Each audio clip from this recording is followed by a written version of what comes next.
আমি বলছিলাম যে জুলাই মাস আর একদিন পরে কমিশন প্রতিশ্রুতিবদ্ধ, আমরা প্রতিশ্রুতি দিয়েছি, আমরা আন্তরিক থাকতে চাই, চেষ্টা করতে চাই যে জুলাই মাসের মধ্যেই যেন এই সনদ আমরা একটি জাতীয় সনদে উপনীত হতে পারি। সেই প্রচেষ্টায় আমাদের একটা স্বপ্ন ছিল। আসলে আমরা আশা করেছিলাম আবু সাইদের শাহাদাত বার্ষিকীতেই আমরা সকলে মিলে এই সনদে স্বাক্ষর করতে পারব। সেটা কতটা সম্ভব হবে সেটা আপনাদের উপর নির্ভর করে। আমরা খানিকটা শঙ্কিত যে সেই জায়গায় আমরা যাব না, তবে এটা আমি বলতে পারি যে আমাদেরকে অবশ্যই জুলাই মাসের মধ্যেই এই প্রক্রিয়ার একটা পরিণতির দিকে যেতে হবে। রাষ্ট্র সংস্কারের বিষয়টা বিশাল ব্যাপার। কমিশনগুলোর প্রস্তাবই চূড়ান্ত তাও বলছি না আমরা। আপনাদের দলগতভাবে আপনারা প্রত্যেকেই বিভিন্ন সময় এই প্রস্তাবগুলো করেছেন।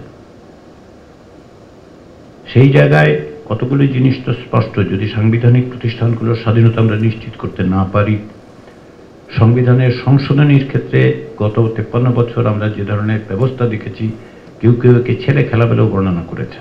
ভবিষ্যতে সেটা আমাদের কোনো না কোনোভাবে জনগণের আকাঙ্ক্ষার বিপরীতে গিয়ে যেন কোনো রকম সংবিধান সংশোধনী না হয়, সেটা নিশ্চিত করা দরকার, সাংবিধানিকভাবে নিশ্চিত করা দরকার। আমাদের ব্যক্তির ক্ষমতা সীমিত করা প্রয়োজন এই কারণে হয়ে পড়ছে যে শেষ পর্যন্ত শাসনের ক্ষেত্রে এক ধরনের ব্যক্তিতান্ত্রিকতা তৈরি হয়েছিল এবং তার আশঙ্কাকে আমরা উড়িয়ে দিতে পারছি না।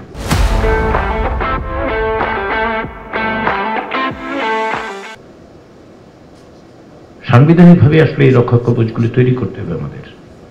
আইনি ব্যবস্থার মধ্যে দিয়ে করতে হবে, পাশাপাশি বিচার বিভাগের স্বাধীনতার মধ্যে দিয়ে করতে হবে।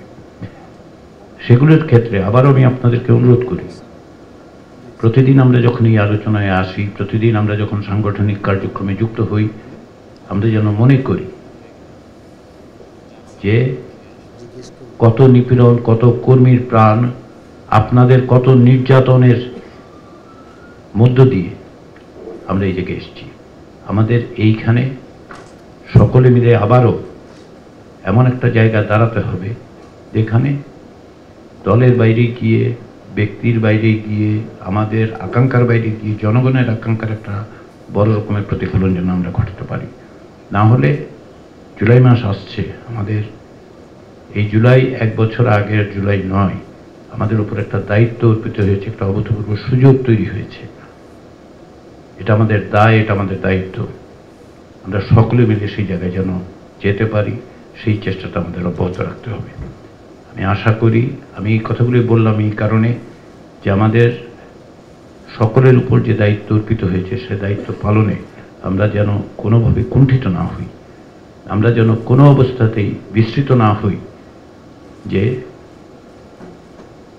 এই দায় এবং দায়িত্ব কারা আমাদেরকে দিয়েছেন, তাদের প্রতি আমাদের যে শ্রদ্ধা সেটা প্রকাশ করার এটাই একমাত্র উপায়।